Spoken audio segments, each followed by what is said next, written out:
Qui est le meilleur milieu de Blue Lock jusqu'à maintenant? Il est facile de déterminer qui sont les meilleurs défenseurs, en tout cas jusqu'à maintenant. Et ce sont entre autres, selon moi, Oliver IQ et Lorenzo. Dans le débat sur le meilleur gardien, pour le moment, c'est Gagamaru. Et en ce qui concerne les attaquants, c'est évidemment Noël Noah. À l'approche de la Coupe du Monde U20 et avec la fin de la Neo Egoist League, la NEL, on peut donc se demander qui jusqu'à présent est le meilleur milieu de terrain de tout Blue Lock. Il y a beaucoup de prétendants. Le choix n'a pas été facile et je vais d'abord vous présenter tous ces prétendants justement et le type de milieu qu'ils sont, box-to-box, meneur de jeu, milieu offensif. Puis à la fin, je vous dirai qui selon moi est le meilleur. Alors, je vais commencer par Tabito Karasu. C'est un milieu de terrain au profil de meneur de jeu en retrait. Autrement dit, c'est un vrai numéro 6. C'est le genre de joueur qu'on compare facilement à des références comme Sergio Busquets, si vous connaissez, ou Casemiro. Des mecs calmes, intelligents, discrets, mais essentiels. Karasu, c'est le cerveau défensif de l'équipe, un leader de l'ombre. Il ne brille pas forcément par des gestes spectaculaires, mais par sa lucidité, son positionnement parfait, sa lecture de jeu et sa capacité à dicter le rythme. Dans une équipe offensive ou désorganisée, c'est lui qui garde la structure, qui recadre et qui va orienter l'équipe. N'hésite pas à donner des consignes à ses milieux, à leur dire quoi faire, ce qui en fait un vrai relais entre le coach et les joueurs sur le terrain. C'est aussi ce qu'on appelle le premier défenseur. Il anticipe les pertes de balles, coupe les contre-attaques, met le pied quand il faut et assure la transition entre la défense et l'attaque sans paniquer. Dans un 4-3-3 ou un 4-2-3-1, Karasu, c'est un joueur stable autour duquel on peut articuler un milieu solide. Il n'a pas la métavision d'un Inzaghi ni le charisme d'un Barrow, mais il a quelque chose de fondamentalement fiable et stratégiquement indispensable. Si Blue Lock devait jouer un match à haute intensité,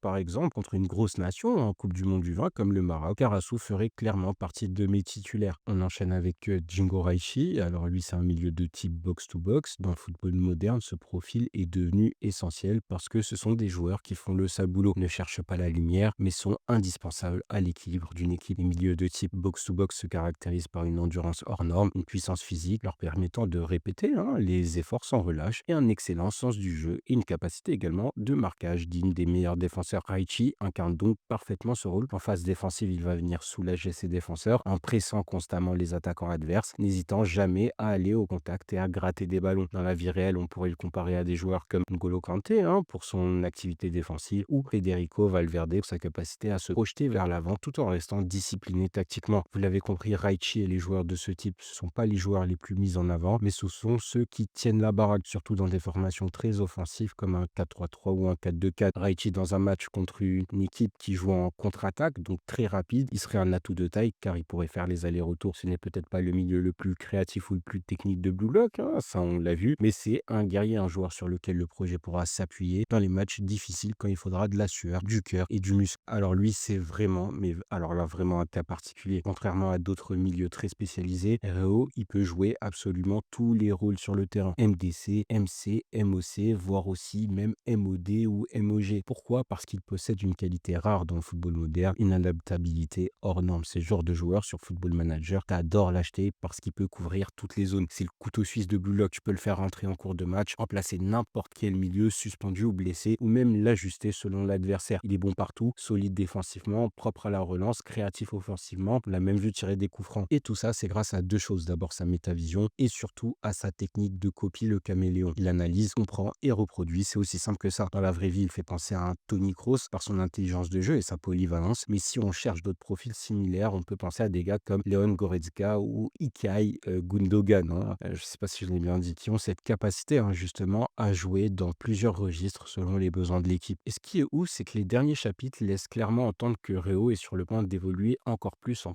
copiant tous les styles des joueurs de Blue Lock. On parle là d'un joueur qui pourrait devenir le roi de l'adaptabilité, capable de changer son style en cours de match selon le contexte ou les consignes. C'est vraiment inédit dans Blue Lock et même rare dans le foot tout court. Reo, c'est pas celui qui crie le plus fort. Il adore courir après son pote Nagui, mais c'est celui que tu veux absolument avoir dans ton équipe pour t'adapter à toutes les situations. C'est une sorte de joker stratégique ultra précieux. On l'a vu avec la lettre que Ego lui a laissée. Alors maintenant, on va parler d'Yoyori. Lui, c'est d'abord vraiment le milieu offensif sous-côté, devenu indispensable pendant la NEL, la Neo Egoist League. On parle souvent d'Inzaghi, de Rin ou de Barrow, mais Iori, lui, c'est la pièce qui fait tourner la machine. Son style de jeu, calme, intelligent, précis, un milieu offensif central avec une vision de jeu exceptionnelle grâce tout d'abord à sa métavision. Ce mec voit tout, absolument tout. Il anticipe, il lit les déplacements et surtout régale à la passe. C'est le genre de joueur que les vrais connaissent, ceux qui font briller les autres sans forcément chercher la lumière. Mais pendant la NEL, il a pris la lumière, il faut le dire, de plein fouet, notamment lors du match contre le PSG. Là, il a montré qu'il n'était pas juste un bon joueur, mais un joueur clé reconnu par Inzaghi lui-même. Iori, c'est la régularité, la lucidité, la technique propre. Il est capable de décalage millimétré, de passes qui cassent des défenses, de prise de décision éclair dans les moments les plus tendus. C'est vraiment ce genre de joueur posé avec zéro déchet dans son jeu. Tu lui donnes le ballon, il ne va pas tenter la roulette pour faire le show, il va lâcher la passe qu'il faut au bon moment et c'est souvent décisif. C'est pas un hasard si son joueur préféré c'est Mesut Ozil. On retrouve chez Iori la même élégance, la même qualité de passe, ce côté visionnaire et presque nonchalant, mais redoutablement efficace. De la sang-froid d'un vétéran dans un corps de jeune et ça c'est vraiment rare même dans le football réel. Pendant toute la NEL, il a montré qu'il avait sa place de titulaire, qu'il pouvait être le cerveau derrière les actions. Il parle pas beaucoup, mais son jeu parle pour lui. Et aujourd'hui, Blue Lock a besoin de joueurs comme Iori, des créateurs calmes, capables de gérer la pression et de débloquer un match en un éclair de génie. Ce mec-là, c'est vraiment l'intelligence de jeu incarnée, le futur d'un milieu offensif moderne. Avec lui, une attaque devient un orchestre et il est le chef discret mais essentiel. Et le premier lieutenant de Messire Inzaghi.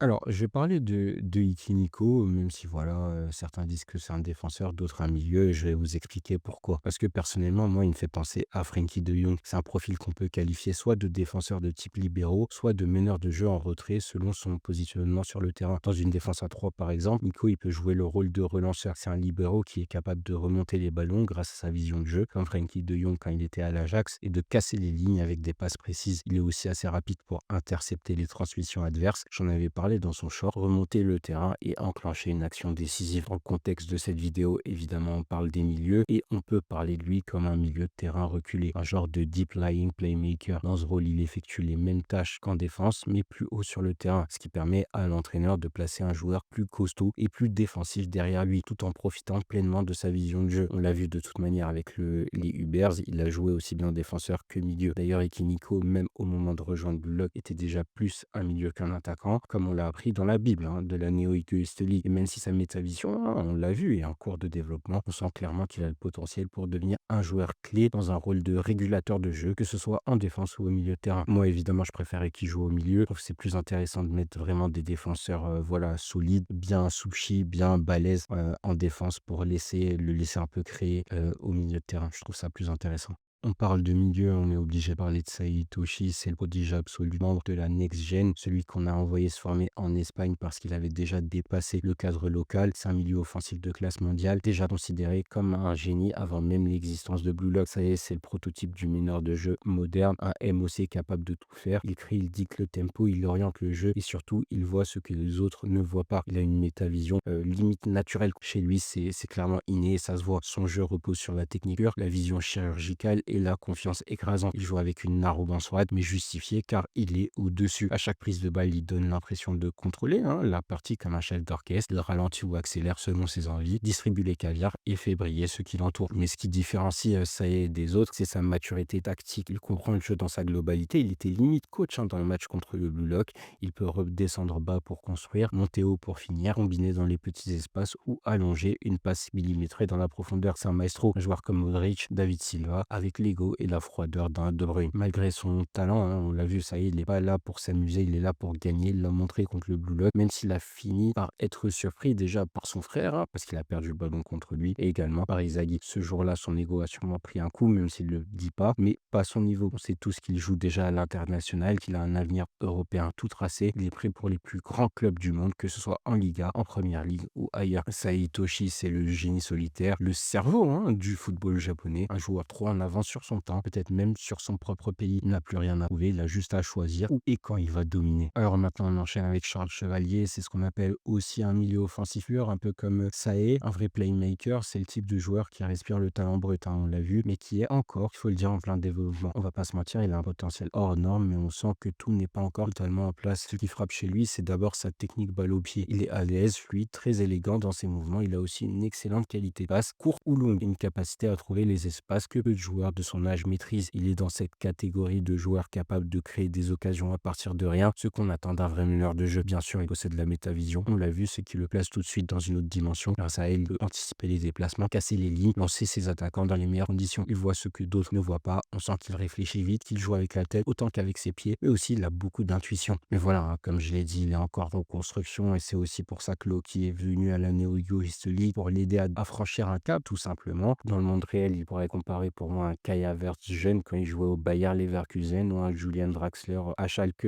04. Des profils vraiment élégants, techniques, capables d'évoluer en soutien d'un attaquant tout en conservant une vision créative de jeu. Certains diront même un jeune Ozil pour le côté passeur intuitif. Pourquoi pas? Charles Chevalier, c'est clairement un pari sur l'avenir. Un joueur qui peut, s'il continue à progresser, à s'endurcir, devenir l'un des meilleurs créateurs du projet Blue Lock. Il a la vision, la technique, le profil moderne du MOC. Il lui reste juste à gagner un impact en régularité pour devenir indispensable dans n'importe quelle équipe. Je le vois un peu comme Cherki d'Espagne juste récemment. Il entre en jeu, il nous fait des passes de fou et il débloque la situation. Alors dans ceux que j'ai choisi aujourd'hui, il en reste un, c'est le magicien du Bastard Munich, Alexis Ness. Contrairement à la majorité des joueurs issus de Blue Lock qui ont été formés comme attaquants avant tout, même Saé d'ailleurs a été formé comme attaquant avant de partir en Espagne. Ness lui a toujours été un milieu de terrain pur et dur et ça se sent dans sa gestuelle, sa façon de jouer, sa posture balle au pied. On voit un joueur formé à lire et à faire jouer les autres, pas juste à marquer. C'est un milieu offensif central à l'ancienne, un vrai 10 moderne qu'on appelle le magicien au Bastard Munich pour une raison simple. Il a ce petit quelque chose qui transforme à une phase banale en action de but. Sa qualité de passe est exceptionnelle, c'est propre, précis, toujours dans le bon tempo. Il n'a pas besoin de dribbler 3 joueurs, il suffit d'un geste juste pour casser la ligne, créer l'espace. Ajouter à ça la métavision est un joueur capable de scanner le terrain en permanence, de voir les failles avant qu'elles n'existent. C'est le déclencheur, le débloqueur de situation, celui qui donne la bonne passe quand personne d'autre ne voit la solution. Il joue simple, mais chaque choix est réfléchi, pesé, maîtrisé. C'est un cerveau sur crampon. On peut dire ce qu'il veut sur lui, qui s'est fait humilier par Kaiser, qui s'est fait humilier par Inzaghi, qu'il a foiré son match contre le PSG. C'est globalement faux si on regarde l'ensemble de la NEL. Dans le futur, c'est clairement le profil à suivre à la Coupe du Monde U20. Il apporte ce que peu de joueurs japonais formés au Blue Lock peuvent vraiment offrir actuellement. C'est une vision de jeu naturelle, issue d'années de formation à ce poste précis, pas juste d'un repositionnement ou d'une adaptation forcée. Alexis Ness, c'est la vision, la technique et l'intelligence de jeu combinée. C'est aussi pour ça que Kaiser l'a choisi. Voilà, je vous ai présenté un peu tous les milieux de Blue Lock qu'on a pu voir jusqu'à aujourd'hui. Je vais maintenant vous faire un top 8 des joueurs du pire jusqu'au meilleur. En UEFA Champions League, on va bien élire le meilleur milieu de la saison, même s'ils ont des profils différents, que ce soit défensif ou offensif. Voilà, je vais me prêter au jeu. De manière, voilà, c'est Blue Lock, on peut le faire. Après, je comprendrai les commentaires qui disent non, on peut pas classer ces joueurs parce que lui, c'est un milieu défensif, lui, c'est un milieu offensif, etc., etc. Bref, on met ça de côté, on les classe et voilà. Après, si on peut en discuter, on en discute. En 8e position, j'ai mis Jingo Raichi. C'est celui qui est le moins technique d'entre tous. Il n'a pas la métavision, même si voilà, dans sa qualité de box-to-box, il est incroyable. En général, si on regarde tous les milieux, c'est vraiment celui qu'on met en dernier, en 7e position. J'ai mis Ikiniko, tout simplement parce qu'il peut encore progresser. Voilà, c'est pas le meilleur actuellement, c'est pas non plus le pire. Il aurait pu être plus haut dans le classement, forcément, par rapport au 6e que je vais vous présenter. Mais bon, pour le moment, vu que sa métavision est en cours et il doit encore se développer un peu physiquement en termes d'accélération, mais vraiment le physique en lui-même, je trouve que cette 7e place, elle est pas décotante. En 6e, j'ai mis Karasu. Voilà, je disais que je pouvais l'interchanger avec Ikiniko, mais Karasu, voilà, il est quand même du Big Six à un moment donné. C'est un des meilleurs joueurs de Blue Lock à cette position numéro 6. Il va clairement faire des dégâts et je suis curieux de voir son apport tout simplement à la Coupe du Monde U20. En 5e, j'ai mis Reo Mikage. Il aurait pu être plus haut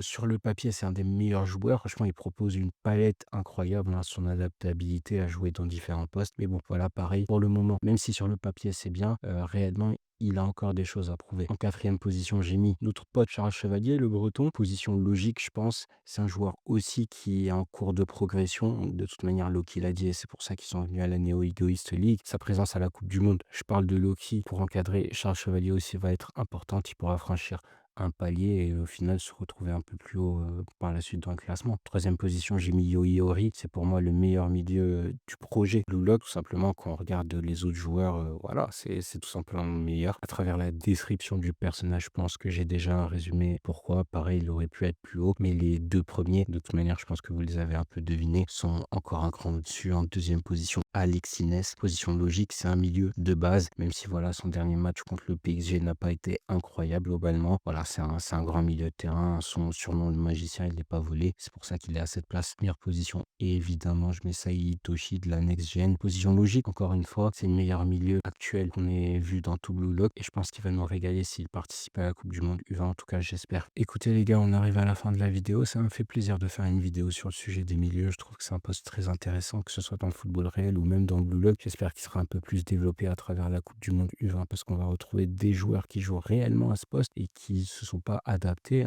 aux contraintes du projet comme Blue Lock, par exemple. Donc voilà, écoutez les gars, prenez soin de vous, prenez soin de vos proches et on se retrouve très vite pour la suite.